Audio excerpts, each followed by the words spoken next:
I spent 15 years paying the bills, protecting my stepchildren's business, and pretending their insults did not hurt. But the day they threw my late mother's jewelry into the trash, I sold the land beneath their company. My name is Lydia Mercer, and I am 62 years old. Before I share how they lost everything because of their own greed, let me know where you are watching from in the comments below. Hit like and subscribe if you believe toxic people always get the karma they deserve. The jewelry was gone before I even found out what they had done. My husband's children had cleared out my storage room to make space for a home gym, and no one thought the woman who had cooked their meals and covered their emergencies deserved a phone call. They believed the land under their flagship business was simply family property. They believed I would keep rescuing them because I always had. But to understand how they ended up with absolutely nothing, we have to go back to 15 years earlier. I married Daniel Mercer in a small courthouse ceremony outside Columbus, Ohio. We were both past 50, old enough to know that love did not erase history. Daniel had 2 adult children from his first marriage, Brandon, 32, and Melissa, 29. Their mother had died several years before I met him, and I understood that my arrival might feel like an intrusion. So I tried to be careful. I never called myself their mother. I never rearranged their childhood photographs. I never asked them to love me. When Brandon needed help moving into his first apartment, I drove 3 hours with a rented truck and spent the weekend assembling furniture while he stayed out with friends. When Melissa had her first baby, I sat beside her through 2 nights of contractions, then cleaned her kitchen while she slept. "You're a lifesaver," she whispered once.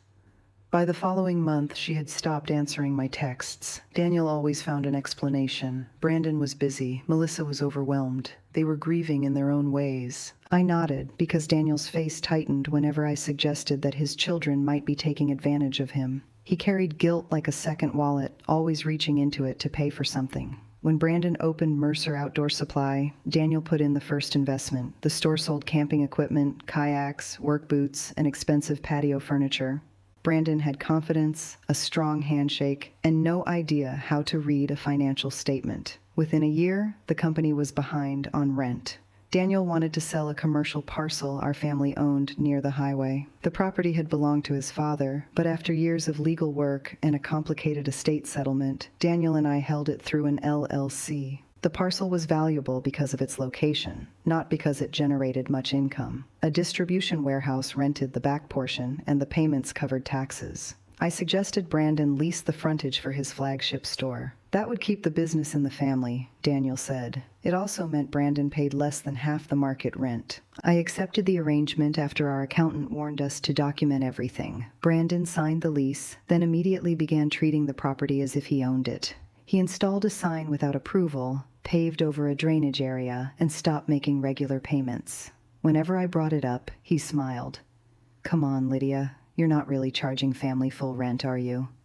The word family appeared only when money was involved. Melissa joined the company 2 years later as director of marketing. She had no marketing degree and no experience managing employees, but she liked the title and ordered new furniture for her office. When the company's payroll came up short, she called me from the parking lot of a restaurant. "Could you cover the staff checks until Friday?" she asked. "Dad said you'd understand." I looked at the balance in our checking account. We had enough to cover it, but the money was meant for our roof repair. "Friday means Friday," I said. She sighed as though I had made the request difficult. "I'm not asking you to give it to us. It's just a bridge." The bridge lasted 11 months.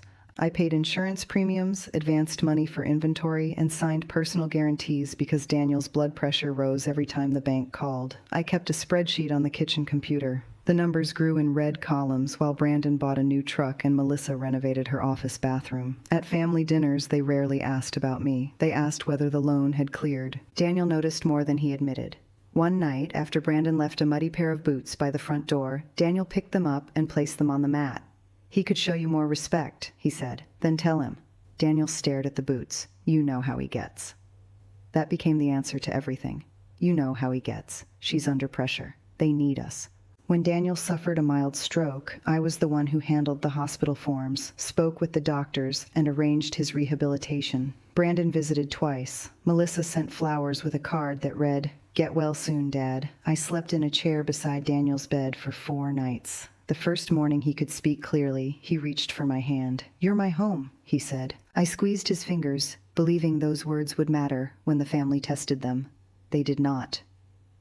The first warning came from a contractor named Ray Collins, who called me about a renovation request at the store. "Ms. Mercer, I just want to confirm," he said. "Are we approved to convert the rear storage area into a private gym?"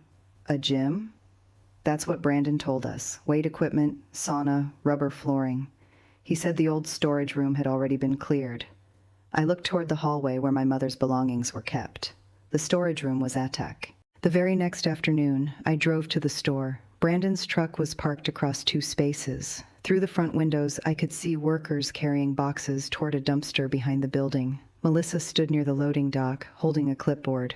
"Where is my storage?" I asked. She looked at me, then glanced at her phone. "Oh, we were going to tell you. Before or after everything was thrown out?" "It wasn't thrown out. It was old stuff." I walked past her and opened the dumpster lid. A torn quilt lay on top of broken shelving. Beneath it sat a cracked wooden jewelry box with my mother's initials burned into the lid. My fingers went cold. I climbed down far enough to reach it. The lid had been forced open. The velvet lining was ripped out. The small compartments where my mother had stored her wedding brooch, garnet earrings, and gold locket were empty. I turned toward Melissa. "Where are the pieces?" She shrugged. "Some of that stuff was probably costume jewelry. We put everything in a box for donation." "Which donation center?" "I don't know. Who moved the boxes?" "Lydia, please don't make this dramatic." The word landed harder than shouting would have. I called Brandon. He answered on the 4th ring. "What happened to my mother's jewelry?" "I'm in a meeting." "You cleared my storage." "It was a business decision. We needed the space." "You had no right to touch those things." "Dad owns the building." I looked up at the steel frame of the warehouse, at the sign carrying the Mercer name. "No," I said. "He doesn't own it alone." Brandon laughed quietly. "You're still hung up on that paperwork? It's family land. You married into the family. That doesn't mean you get to hold everyone hostage over a storage room." The silence inside me became strangely clean. "I want the jewelry returned." "Like I said, it was junk. If it mattered so much, you should have kept it in the house." He hung up. Ray found me near the dumpster. "I'm sorry," he said. I saw one of the boxes in the office. Melissa gave the workers permission to toss most of it. "Did you see a black velvet pouch?" He lowered his eyes. "Brandon had something like that in his truck. I called the police, but there was no simple answer. The items were family heirlooms, yet the property was mixed with general belongings, and I had no photographs of every piece. My mother had never made a formal inventory. The officers took a report, but one of them gently explained that without proof, recovery might be difficult. That evening, I placed the broken jewelry box on our dining table. Daniel sat across from me, pale from embarrassment. "I'll talk to them," he said. "You need to do more than talk." I didn't know they were clearing it out. "They said you approved the gym." Daniel rubbed his forehead. "I told them they could use the space. I didn't know your things were there." "You didn't ask." His mouth opened, then closed. Before he could answer, Brandon walked through the front door without knocking. Melissa followed him. They had come prepared, not with apologies, but with papers. Brandon placed a folder on the table. "We need you to sign this." "What is it?" "An amendment to the property agreement. We're restructuring the company. The bank wants clean ownership." I read the first page. It transferred our interest in the frontage parcel to Mercer Outdoor Supply in exchange for preferred shares. I looked up. "You want the land." "It's not like you're using it," Melissa said. "It is the company's location." "Exactly," Brandon replied. "And the company can't grow while you and Dad keep treating it like a rental property. Your rent is 8 months behind. That's temporary. You owe the LLC nearly $70,000. Melissa folded her arms. "You've been keeping score?" "I've been keeping records." Brandon leaned against the chair. "Lydia, you need to understand something. Dad is getting older. None of us can pretend you're going to manage this forever." Daniel flinched. Melissa continued, "We need stability. If something happens to Dad, you could sell the property and leave us with nothing." I placed the folder on the table. "Something already happened," I said. "You sold or lost my mother's jewelry." Brandon's face hardened. We're not going to let a few old trinkets derail the future of this family. My mother's gold locket had held a tiny photograph of my father inside it. She wore it every day until the week she died. Those were not trinkets. Then stop acting like a victim, Melissa snapped. You've had a comfortable life because of this family. You're not the only one who is sacrificed. The sentence came from someone who had never paid a payroll bill at midnight or sat in a hospital hallway while her father learned to walk again. Daniel finally spoke. That's enough. Brandon turned on him. No, Dad, it isn't. You promised me this property years ago. I promised to help you build a business. I didn't promise to hand you land. You promised me a legacy. A legacy cannot be built on unpaid bills, I said. His eyes moved to me. You always do this. You make everything about money, then pretend you're the reasonable one. Melissa took the folder back. If you don't sign, we'll find another way. What does that mean? It means the lease is going to be challenged. Dad's medical condition makes the ownership questionable. We've already spoken to an attorney. Daniel's face drained of color. They had not come to ask. They had come to threaten. The final blow arrived 2 days later in an email from the company's attorney.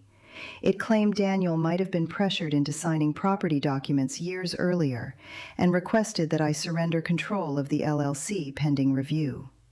At the bottom was a scanned copy of a document. It was Daniel's old medical power of attorney form, naming me as his agent. Brandon intended to use Daniel's stroke as evidence that I had controlled the family's property unfairly. I read the email twice. Then I closed the laptop. Daniel sat in the living room with his therapy exercises beside him.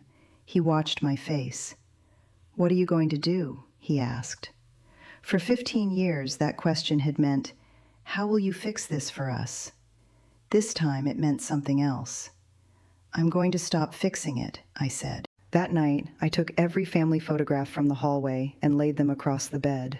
Brandon at 16, grinning beside a fishing boat. Melissa at graduation, her hand resting on Daniel's shoulder. Christmas mornings, hospital waiting rooms, backyard barbecues. In almost every picture, I stood at the edge, not absent, just outside the circle. I opened the spreadsheet on my computer. The unpaid rent, company loans, insurance payments, personal guarantees, and emergency transfers filled 27 pages. At the bottom, I calculated the total, $218,400. That did not include the years of unpaid labor. I did not cry. I printed the records and placed them in a folder beside the broken jewelry box. The next morning, I met with our attorney, Evelyn Hart, in her quiet office downtown. I brought the LLC documents, the original deed, the lease, bank statements, and every email Brandon had sent. Evelyn read in silence. Lydia, she said, the property is owned by the Mercer Family Holdings LLC. You and Daniel each hold 50%. The company has no ownership rights. It has a lease. Can Brandon challenge that? He can try, but his argument becomes weaker if you document the arrears and the unauthorized alterations. Can I sell my interest? Not without Daniel's cooperation. I'm not asking about my interest. Evelyn looked up. I want to sell the parcel. There was a long pause. You can, if Daniel agrees, and the sale complies with the operating agreement. The business has no right to block a sale unless the lease gives them an option to purchase. I had read that lease many times. It did not. Evelyn made 3 calls that afternoon. By the end of the week, a regional medical supply company had submitted an offer for the entire frontage parcel. They wanted to build a distribution center near the interstate. Their offer was fair, documented, and cash-backed. The buyer would honor the existing warehouse tenancy for 6 months, but Mercer Outdoor Supply would have to leave. When I told Daniel, he sat at the kitchen table with both hands around a mug he never drank from. Brandon will lose the store. Brandon has known for years that the property was not his, but he has nowhere else to go. He had 15 years to make a plan. Daniel looked toward the hallway. Couldn't we give them more time? We gave them money. We gave them labor. We gave them warnings. We gave them a chance to buy the land. We're family. I touched the edge of the broken jewelry box. Family doesn't throw away what you love and then ask you to sign over the ground beneath them. Daniel did not argue after that. He signed the sale documents 3 days later. I canceled every automatic payment connected to the company, payroll advances, insurance supplements, the equipment loan I had guaranteed, the credit card Melissa used for marketing emergencies. Each cancellation took less than 5 minutes. The bank employee asked whether I was certain. Yes. Would you like to speak with a financial advisor? No. I have already spoken with myself. I also resigned from the company's advisory board, removed my personal guarantee where legally possible, and sent written notice that all future communication had to go through Evelyn. Brandon called 11 times that evening. On the 12th call I answered. "You can't do this," he said. "I have completed the sale." "You're destroying Dad's family." "No, I'm selling property owned by an LLC. You're punishing us over jewelry. I'm ending a business arrangement after years of unpaid obligations." "You're heartless." The old Lydia would have explained every detail. She would have softened the words and offered one final extension. Instead, I said, "Do not contact me again tonight." Then I hung up. The flight to Hawaii was booked for the following morning. I owned a small 2-bedroom cottage on the Big Island, purchased years earlier with money left to me by my mother. It had never been a glamorous retreat. The paint peeled near the lanai, the kitchen cabinets stuck in humid weather, and geckos sometimes appeared in the bathroom. It was mine. I packed 2 suitcases. In one, I placed my mother's broken jewelry box, the photographs, and a blue cotton dress. In the other, I packed ordinary clothes, walking shoes, and the coffee grinder Daniel had given me on our first anniversary. Before leaving, I stood in the empty storage room. The workers had removed the shelves. Dust outlined the places where boxes had rested for years. I set the broken jewelry box on the windowsill and locked the door. The key remained in my hand for a moment. Then I placed it in the trash, not the box, not the memories, only the key. The next morning, while I was waiting at the airport, Evelyn called. "The buyer wired the deposit," she said. "Closing is scheduled for Friday." "And Mercer Outdoor Supply?" "They received the notice. They have 30 days to vacate." I watched families move through the terminal with rolling suitcases and paper cups of coffee. "Is Daniel all right?" "He is not the issue in the legal documents, Lydia." "I know." That was the part I kept having to learn. Caring about someone did not require caring everyone else. By the time I landed in Kona, Brandon had sent a message. "You left Dad alone. If something happens to him, everyone will know who caused it." I forwarded the message to Evelyn and turned off my phone. At the cottage, I opened the shutters and let in the ocean air. The place smelled faintly of salt, old wood, and the plumeria tree beside the porch. I set my mother's jewelry box on the dining table and called a local restoration specialist. "We may not be able to replace what was lost," she said after seeing photographs I had kept in an old album. "But we can repair the box. That would be enough. It may take a few weeks. I have time." Back in Ohio, time became the one thing Brandon no longer had. The company's lender had approved loans based on the value of its location and the assumption that the lease would continue. Once the sale notice went out, the bank froze a line of credit. The equipment supplier stopped deliveries. Employees learned that payroll depended on the canceled advances. Melissa called me from an unknown number. "Please pick up," she said when I answered. "I'm not discussing the company. You don't understand what's happening. I understand that the property was sold. Brandon made mistakes, okay? But you're making this impossible. Your business was already carrying unpaid rent and debt. We thought you'd renew the lease. You never asked." She was silent. That was the first honest thing either of them had given me. The unexpected twist came the following afternoon. Evelyn called with news that was more serious than the business failure. "The county sent us a notice," she said. "There's an environmental issue tied to the property." My stomach tightened. What kind of issue? An old underground fuel tank. It was listed in a report from before Daniel inherited the parcel. The buyer knew about the possibility, but the new inspection found contamination near the rear loading area. Who caused it? That may not matter. Under the sale contract, the LLC has responsibility for cleanup. For the first time since leaving Ohio, my hands began to shake. The sale could become a financial disaster. The buyer might delay closing. We could lose a portion of the proceeds. Worse, the contamination might be connected to years of improper storage at Brandon's business. Evelyn reviewed the records and found something buried in a maintenance file. Brandon had installed a fuel tank for his delivery trucks without notifying the LLC. He had signed the permit as property owner. The buyer's attorneys had already discovered it. Can they pursue him personally? I asked. Possibly, especially if he misrepresented ownership or failed to follow environmental rules. What happens to the sale? The buyer still wants the land, but they're demanding that the cost come out of the closing funds. How much? An estimated $80,000, perhaps more. I closed my eyes. Losing that money hurt. It was money that should have supported my retirement, repaired the cottage, and restored the life I had postponed. But I remembered Brandon saying, "You're not really charging family full rent, are you?" "Proceed with the sale," I said. "Are you sure?" "Yes, I will not keep the property to protect a company that ignored it." The closing took place on Friday. After the environmental reserve, taxes, and legal fees, the LLC received considerably less than expected. Daniel and I still had enough to divide fairly, but Brandon's business lost the collateral it had used to survive. The bank demanded payment, the equipment supplier filed a claim, the employees received only part of their final wages, and the state labor office began an investigation. 1 week later, Brandon moved the remaining inventory into a smaller rented unit. He could not afford the rent. Melissa resigned by email and blamed external interference. 3 employees left together and opened a competing outdoor shop across town. Then Daniel called me. His voice sounded tired. "Brandon says the bank is taking the building. The company never owned the building. He says you knew that sale would ruin him. I knew the business could not continue on unpaid rent and borrowed money. He wants you to come home. Does he want me, or does he want access to my accounts?" Daniel did not answer. I looked through the open doors toward the darkening ocean. The sun was lowering behind the clouds, turning the water copper. "I love you," I said, "but I will not return to the life we had." He breathed into the phone unevenly. "Are you leaving me?" "I left the arrangement. What happens next is your decision." For a long time, neither of us spoke. Then he said, "I should have protected you." "Yes," I replied. It was not an accusation. That made it harder for him to hear. 3 weeks after the sale, Brandon arrived at my cottage without warning. I was trimming dead leaves from a hibiscus plant when I heard a car door slam.